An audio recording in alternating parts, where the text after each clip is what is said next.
I guess to start for whoever wants to answer, just kind of what's Coach's message been after the road trip? I'll tell you. Just stay the course. You know, in the Big 12, you can't really beat yourself up about your last game. So we got a big game coming up Saturday for more reasons than, you know, we're 1-3. Remember the 10, we got those families coming back. So really big game, must win Saturday, and you know the message has kind of been stay the course. You guys have obviously gotten off to some slow starts. Has there been anything that's consistent that's happened in that, or has it been something different sort of every time?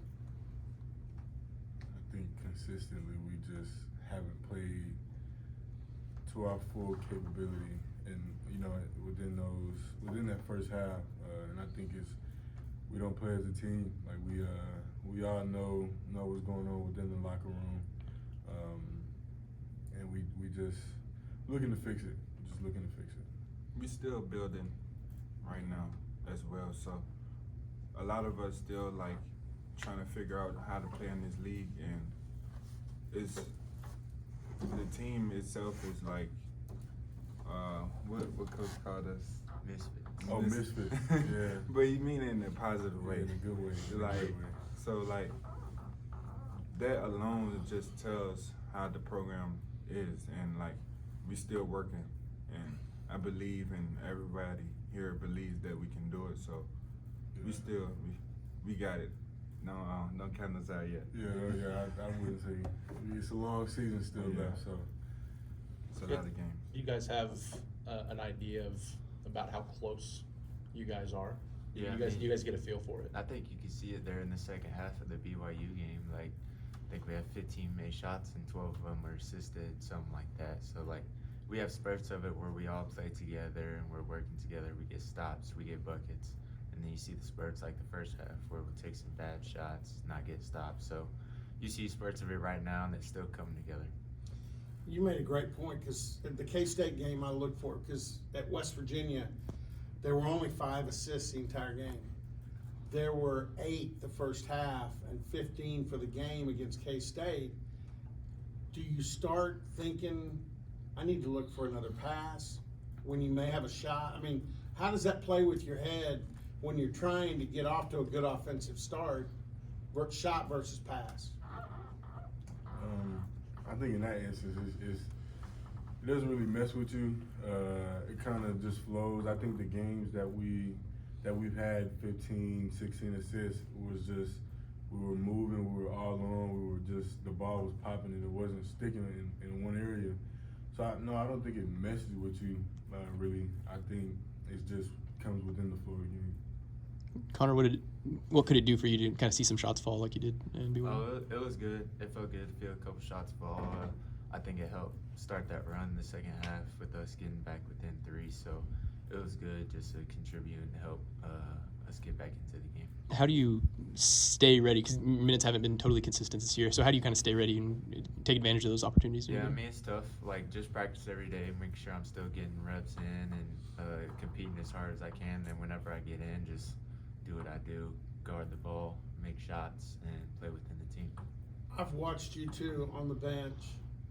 You can tell you never lose sight of the game. You're staying in the game even when you're on the bench. That helps, doesn't it? Yeah, it does help. Just knowing that if I get in, knowing what's going on within the game, what they're doing on defense, how we can stop them, and how we can score on offense. So just being ready at all times. Jamyron, you mentioned it earlier. It's an important game for more than one reason on Saturday. Both you and Connor were here last year. Connor, you grew up in Oklahoma, so you know about it. Chi-Chi, what did you know about Remember the 10 coming into Oklahoma State, or and if not, what have you learned about it since? They just refreshed my mind on it. Here recently, we had a little interview about it. I know that's a really big deal here, well, nationwide, because something like that tragic happen is not like something that you want. So I know it's really big, and be looking to have a big game here coming up Saturday. For the other two of you, like you've been through this, and Connor, I Just what was last year like, or what have your experiences with Remember the 10 been like? Last year with Remember the 10, it was good. We won that game, the Remember the 10 game, so it was good to have those families come back and we can get a win for them. And then it means a lot to us because the game isn't really about us on Saturday. It's about the families and what they've had to go through. So we'll do our best to get a win just for them. Like, it's not about us on Saturday, it's about them. Yeah, and I'm gonna piggyback off of what Connor said. Last year, you know, like he said, it was a good game. We won that game, but even more, we got to, you know, kind of meet with the families, and that was special in itself right there. Like, just to know that they had something so tragic happen, and they're still showing up to show some support to, you know, to this program. So that meant a lot. Chichi asked a couple of guys a couple weeks ago why your shot fake is so good. You seem to get like 2 or 3 guys in the air a game. Has that always been something that's worked for you, and why do you think it does work as well as it does?